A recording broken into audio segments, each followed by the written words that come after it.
a editora e livraria do povo de Deus. Estamos na lição número 5, 3 de novembro de 2024, portanto, quarto trimestre de 2024.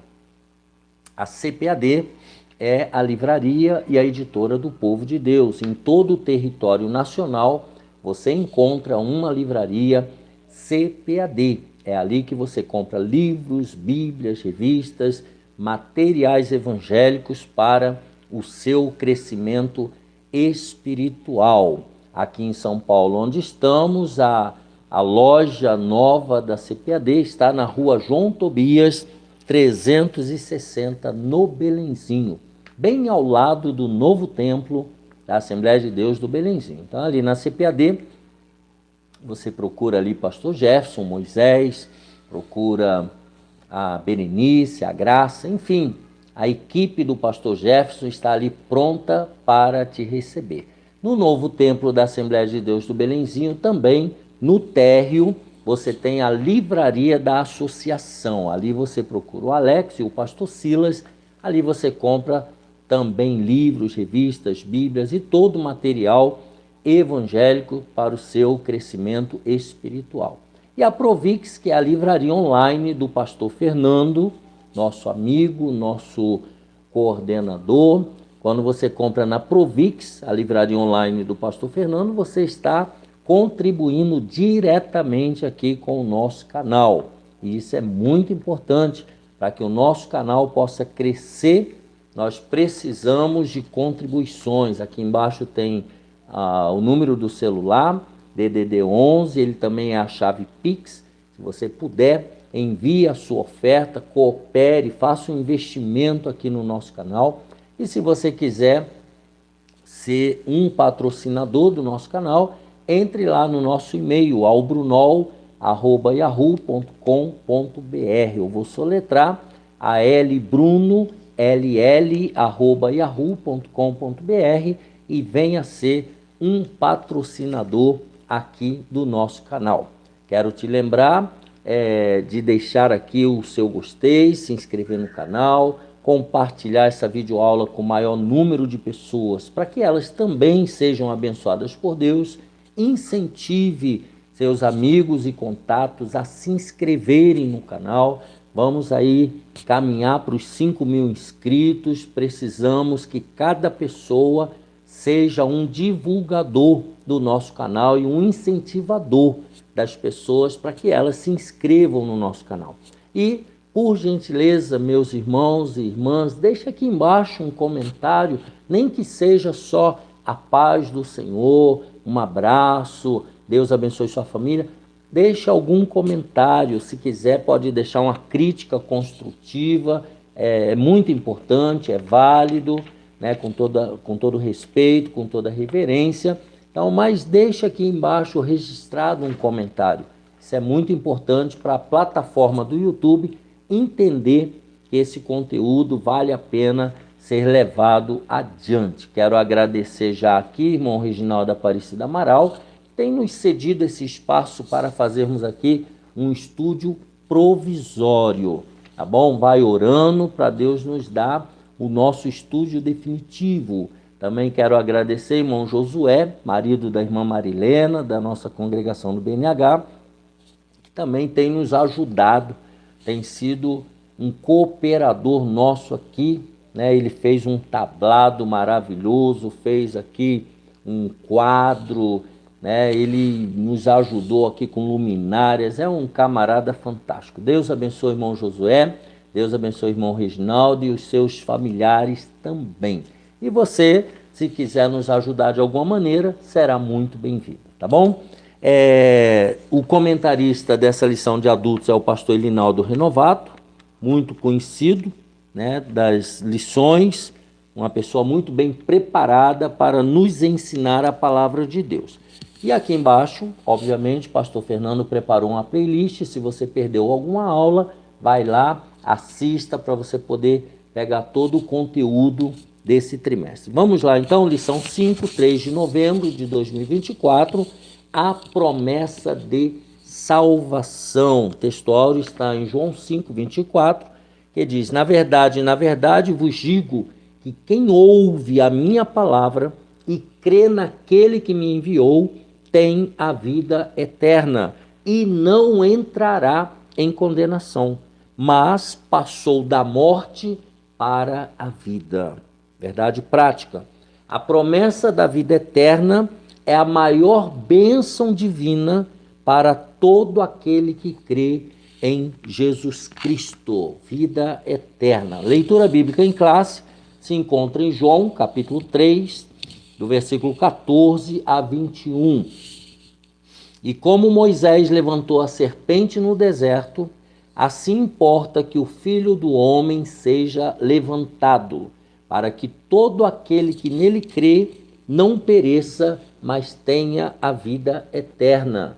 Porque Deus amou o mundo de tal maneira que deu o seu Filho unigênito, para que todo aquele que nele crê não pereça, mas tenha a vida eterna. Porque Deus enviou o seu Filho ao mundo, não para que condenasse o mundo, mas para que o mundo fosse salvo por ele. Quem crê nele não é condenado, mas quem não crê já está condenado, porquanto não crê no nome do unigênito Filho de Deus. E a condenação é esta, que a luz veio ao mundo e os homens amaram mais as trevas do que a luz, porque as suas obras eram más. Porque todo aquele que faz o mal aborrece a luz e não vem para a luz, para que as suas obras não sejam reprovadas. Mas quem pratica a verdade vem para a luz, a fim de que as suas obras sejam manifestas, porque são feitas em Deus. Vejamos os objetivos desta lição.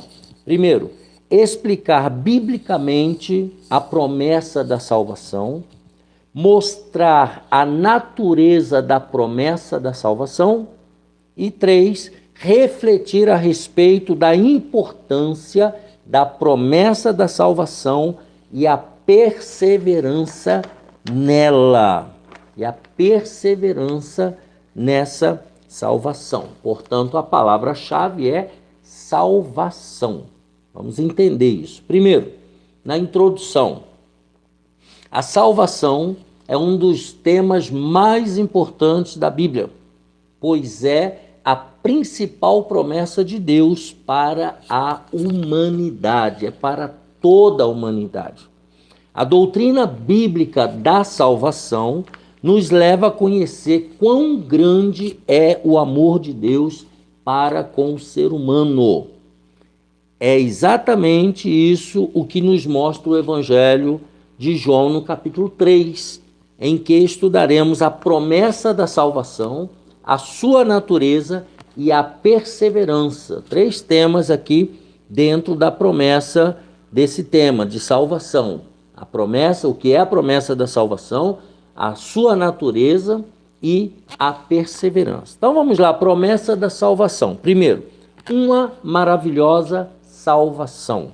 A leitura bíblica nos lembra, que a passagem bíblica do Antigo Testamento, em Números 21, de 4 a 9, que trata de um ato simbólico em que a cura física seria uma realidade para quem olhasse para a serpente de bronze no deserto.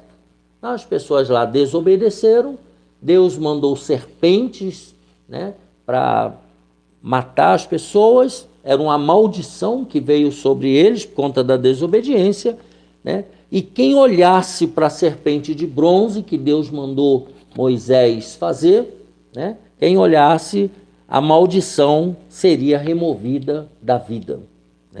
Semelhantemente, o sacrifício de Jesus na cruz do Calvário proporciona redenção para a alma carente de salvação. Então, aquilo que Jesus fez na cruz do Calvário é o que nos dá o direito à salvação. Dessa forma, então, o amor de Deus é revelado nas Escrituras de uma maneira que não se pode mensurar, não se pode medir. ao ponto dele entregar o seu único filho para salvar aquele que crê. Então, toda pessoa que olhar para a cruz e crer em Jesus, essa pessoa é salva, essa pessoa corresponde ao amor de Deus. Essa preciosa promessa traz duas realidades. Primeiro, a de que quem crê não será condenado. Tá? A partir do momento que a pessoa creu, ela já saiu do estado de condenação. E segundo, a de quem não crê já está condenado. Então, quem não crê já está condenado. Não tem segunda chance, não tem segunda chamada. Logo, a salvação é um presente maravilhoso de Deus para todos os que creem em seu Filho Jesus Cristo. É um presente. Tá? Salvação é um presente de Deus para todos os seres humanos. Agora, recebe esse presente ou não, é responsabilidade de cada um. A obra da salvação. O Evangelho de João nos mostra que a obra da salvação é uma providência de Deus para salvar o ser humano de uma condenação eterna. Então, o ato de misericórdia de Deus fez com que ele enviasse o seu Filho. Tá? A misericórdia de Deus, o amor de Deus pela humanidade, fez com que ele mandasse o seu único Filho para morrer no nosso lugar, para nos livrar de quê? De uma condenação eterna. Todos os seres humanos estavam destinados à perdição eterna. Então, no sentido geral, a palavra salvação, que vem do grego sotéria, traz um sentido de livramento de perigo, de ameaça, saúde, livramento da prisão, livramento do dilúvio, né? Fazendo referência a Noé. Dessa maneira, então, a salvação propriamente dita tem a ver com os que recebem a Cristo como seu suficiente Salvador. Então, salvação está relacionada a crer em Jesus. Quando isso acontece, nós somos imediatamente libertos da escravidão, do poder do pecado e da condenação eterna. Então, quando nós aceitamos a Cristo, na mesma hora, a gente é liberto do poder do pecado. Nós já temos poder em nós, pelo Espírito Santo, para vencer o pecado e somos libertos da condenação eterna. Número 3, o Salvador. O Salvador. A obra de salvação tem como base a entrega do Filho de Deus como aquele que pagou o preço do pecado. Jesus é o nosso Salvador, como bem expressa o termo grego soter, Salvador, libertador, preservador, conservador. Assim sendo, o Evangelho de João, então, nos revela que todo ser humano foi corrompido pelo pecado, desde a desobediência de Adão e Eva, e por isso precisa de um Salvador. Todo ser humano está em pecado e precisa de um Salvador. Esse Salvador, revelado em João 3:16 e 17, nos garante a gloriosa promessa de salvação. Quando ele diz, todo aquele que nele crê não pereça, João 3:16, mas tenha a vida eterna. Quem se arrepende, crê e permanece em Jesus, jamais perecerá eternamente. Mas precisa se arrepender dos seus pecados, reconhecer que todo ser humano é um pecador, tá? Crer em Jesus e permanecer em Jesus. Essa pessoa estará salva para sempre, eternamente. Número 2, a natureza da promessa de salvação. Podemos compreender a natureza da promessa de salvação estudando alguns aspectos salvíficos dessa grande obra. Vejamos, primeiro, justificação. Um dos aspectos da obra salvífica de Cristo que está apresentado em termos bíblicos é a justificação. Quem é alcançado pelo Evangelho de Cristo e crê no Filho de Deus de todo o seu coração é declarado justo diante de Deus. Isto é declarado livre da culpa e do merecimento da punição divina. Tá? Essa pessoa é justificada diante de Deus. Ele não é mais condenado, ele está declaradamente absolvido. Então ele já foi absolvido, está justificado, não deve mais nada. Tá? É um salvo. Por intermédio da justificação, tá? O pecador é visto por Deus como se não houvesse praticado transgressão alguma. É como se essa pessoa fosse imaculada. E aos olhos de Deus ela é imaculada. Ela não, para Deus ela não fez nada de errado. Tá? Ela foi absolvida, ela foi inocentada, ela foi justificada. Dessa forma, nós, os que cremos em Jesus, fomos justificados e por isso temos plena paz com Deus por intermédio do nosso Senhor e Salvador Jesus Cristo. Ou seja, Romanos capítulo 5, verso 1 diz que nós temos paz com Deus através do nosso Senhor e Salvador Jesus Cristo. Por quê? Porque nós fomos inocentados. Número 2, outro aspecto, a regeneração. Para que a obra de salvação, que foi apresentada em João 3, se manifeste na vida do salvo, para que ela aconteça, para que ela seja uma realidade na minha e na sua vida, é necessário que ocorra a regeneração, denominada de novo nascimento. Naquela conversa de Jesus com Nicodemos, lá em João 3, do versículo 1 ao 6. Tá? Ela precisa nascer de novo. Uma pessoa que nasce de novo passa por um processo de transformação interior.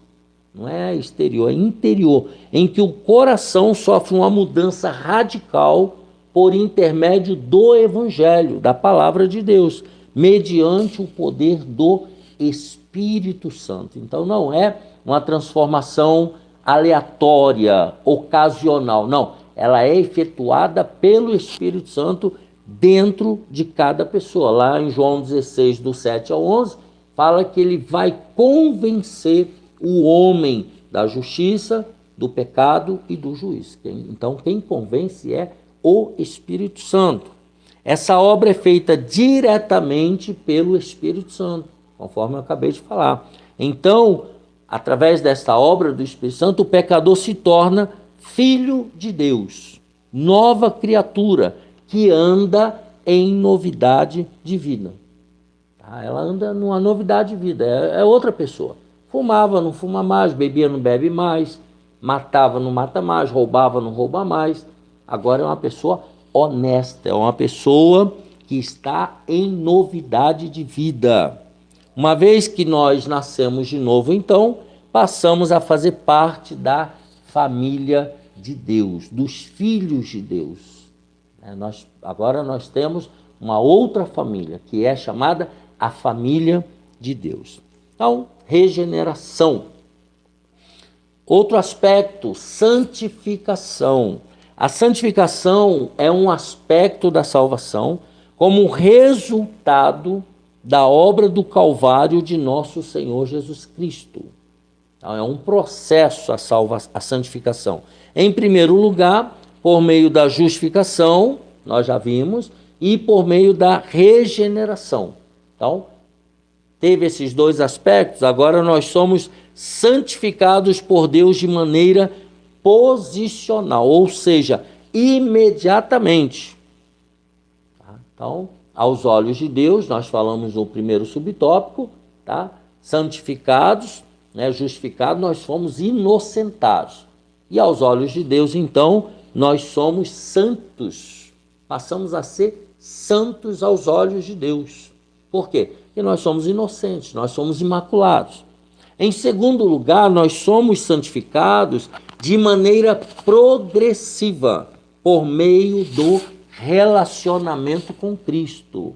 Então, é um processo, é uma progressão. À medida que a gente vai se relacionando com Cristo, nós vamos sendo mais santificados. Aos olhos de Deus, nós já somos plenamente santificados. Agora, aqui nessa caminhada cristã, nós vamos sendo santificados dia a dia. Esse processo ocorrerá até o advento da nossa glorificação final, por ocasião da transformação do nosso corpo no advento do arrebatamento da igreja, pois teremos um corpo semelhante ao de Jesus quando foi ressuscitado. Portanto, a obra da salvação exposta no Evangelho de João, ela é completa. Então, a santificação, ela termina no processo de glorificação, quando nós teremos o nosso corpo glorificado, transformado para viver na eternidade. Então, esses são os três aspectos da promessa da salvação: justificação, regeneração, santificação, e por que não terminar com a glorificação, que é a finalização do processo de santificação do homem. Número 3, promessa e perseverança na salvação. Isso aqui é fundamental. Dobre a sua atenção, que isso aqui tem muita gente se perdendo nesse contexto que a gente vai tratar agora. Então, a base da promessa de salvação é Cristo. Então, Cristo é a base de tudo. João 3 mostra com clareza que o nosso Senhor e Salvador Jesus Cristo é o centro da promessa da nossa salvação. Jesus Cristo, ele é o centro.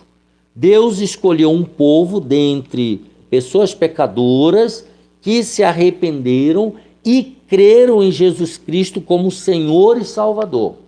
Então, primeiro, Deus ofereceu Jesus como Salvador e nós aceitamos a Jesus, o presente, como nosso Salvador.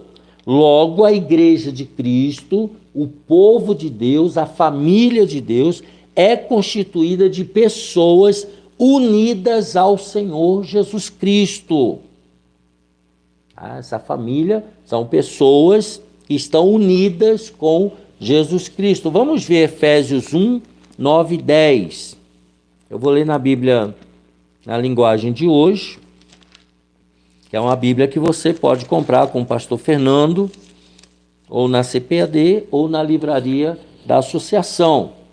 Efésios 1, 9 e 10. Olha o que diz na linguagem de hoje. Deus, em sua sabedoria e entendimento, fez o que havia resolvido e nos revelou o plano secreto que tinha decidido realizar por meio de Cristo. Esse plano é unir no tempo certo, debaixo da autoridade de Cristo, tudo o que existe no céu e na terra. Então, tudo está debaixo desse nosso Salvador Jesus Cristo. Tudo está reunido nele.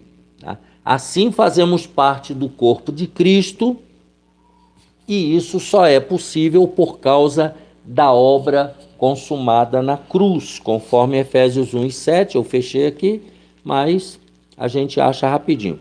Efésios 1 e 7 diz o seguinte: pois pela morte de Cristo na cruz, nós somos libertados, isto é, os nossos pecados são perdoados. Como é maravilhosa a graça de Deus, que Ele nos deu com tanta fartura. Então, a nossa libertação, a nossa salvação é através de Jesus Cristo. Agora vamos ao número 2. Agora dobre a sua atenção. A apostasia individual. Nas Escrituras também encontramos uma grande advertência para que se tenha cuidado concernente à promessa da salvação. Veja bem, essa aqui é a nossa fé, é a nossa declaração de fé. É desta maneira que nós cremos.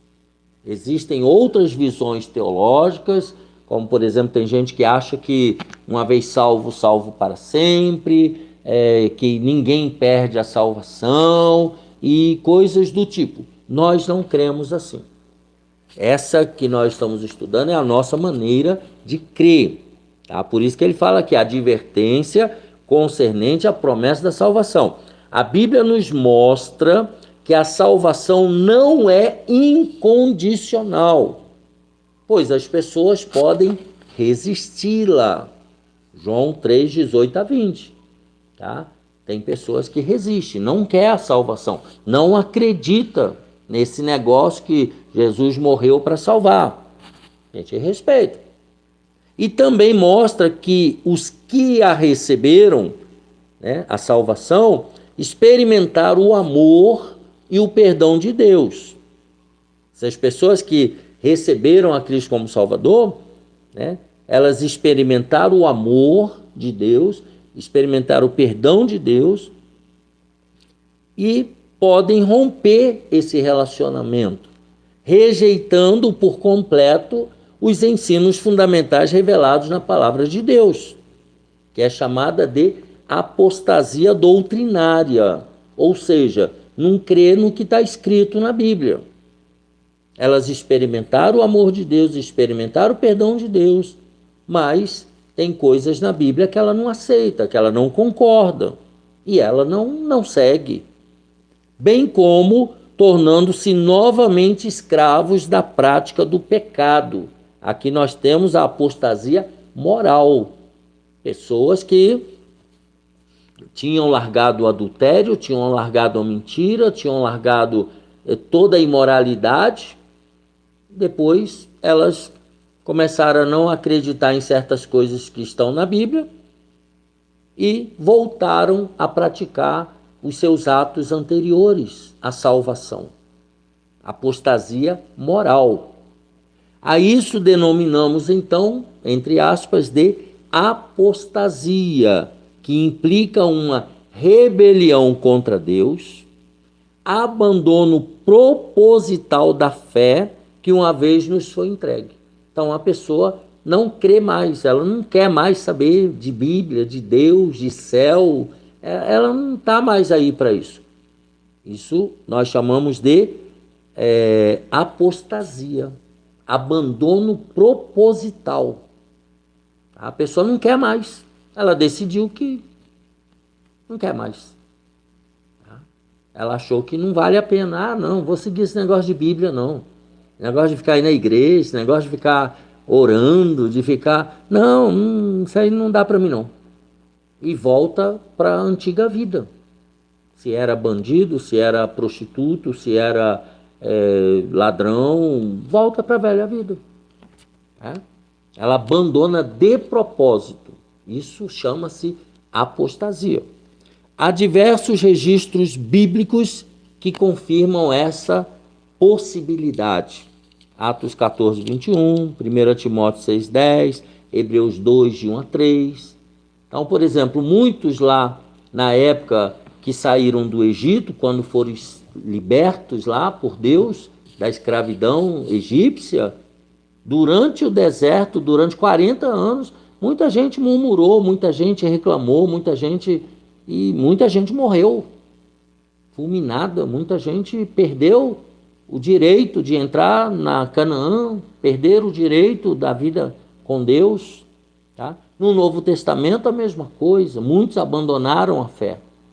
Em Hebreus 2 fala do endurecimento do coração, da apostasia, o cuidado que nós devemos ter. Então, esse cuidado com a apostasia individual. Eu costumo dizer na congregação onde estamos que a gente percebe esse caminhar para a apostasia com esfriamento, né? A pessoa, o desinteresse pelas coisas de Deus. E começa numa coisa muito simples, que hoje em dia virou muito normal, a ausência na igreja. A pessoa, você tem 2 ou 3 dias para ir à igreja, você não consegue ir. No caso da nossa congregação, nós temos culto terça, quinta, domingo de manhã na escola dominical e o culto à noite, às 18 horas. Muita gente não consegue ir. Às vezes vai para o shopping, às vezes vai passear, às vezes fica em casa dormindo, às vezes não estou afim. Uma vez eu já liguei para algumas pessoas depois do culto e tal, para saber se estava tudo bem, a gente fica preocupado. Falei, mas por que você não foi para a igreja? Ah, não estava afim. Isso é esfriamento, isso é desvalorizar as coisas de Deus. E tem alguns que ainda falam assim, vou ficar na igreja todo dia. Não, não é todo dia, é terça, quinta e domingo. Se a sua igreja tem culto de segunda a segunda, pelo menos uns 3 ou 4 dias, você tem que estar lá presente. Se a sua igreja tem culto de 7 da manhã às 8 da noite, você tem várias opções. Agora, tem outras igrejas mais tradicionais que elas têm horários fixos, determinados, dias fixos, dias determinados. Então, você precisa estar presente. Aí, a pessoa acha que o pastor está fazendo questão da minha presença. Eu, não. Você pode ir ou pode não ir, a vida particular de cada um. Agora, é meu dever alertar. Se você nem na igreja consegue ir, imagina para onde você está caminhando. Que tipo de cristianismo você está vivendo. E aí é onde entra essa lição aqui. O cuidado com a apostasia individual. O cuidado, né? Começa você não querendo mais ir à igreja, aí começa a esfriar, você não quer fazer nada na igreja, daí a pouco você já está bebendo, está voltando a fumar, está voltando a se prostituir e está achando que está tudo normal. Isso é apostasia. E nós devemos tomar muito cuidado. Eu principalmente, não estou falando só para você não. Todos nós devemos tomar muito cuidado com isso aqui. E por último, a promessa e a segurança da salvação. A promessa de salvação também nos traz uma consoladora certeza, aquela mesma que o apóstolo Paulo escreveu em Filipenses 1:23. Mas de ambos os lados estou em aperto, tendo o desejo de partir e estar com Cristo, porque isto é ainda muito melhor. Então Paulo estava na dúvida. Se ele tivesse que escolher entre ir embora para viver no céu com Cristo ou ficar aqui mais um tempo fazendo a obra de Deus. Esse era o dilema de Paulo. O ensino bíblico do Novo Testamento afirma que, ao passar pela morte, o salvo já está imediatamente com Cristo.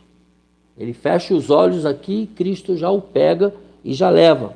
Assim, os que creem em Cristo se submetem a Ele como o seu Senhor, e mediante um relacionamento pessoal com Cristo, estão definitivamente seguros para a vida eterna. Então não há dúvida de que aquele que vive com Cristo aqui nesta vida, obedecendo os mandamentos, tendo um relacionamento com Deus, do outro lado já está com a vida eterna garantida. A pessoa tem essa certeza, essa convicção de salvação. Agora, se a pessoa ela vive de qualquer maneira, vai à igreja quando quer, só obedece às partes que lhe interessam da Bíblia, essa pessoa pode até estar salva, mas ela não tem convicção da vida eterna. Então é esse que é o problema. Tá?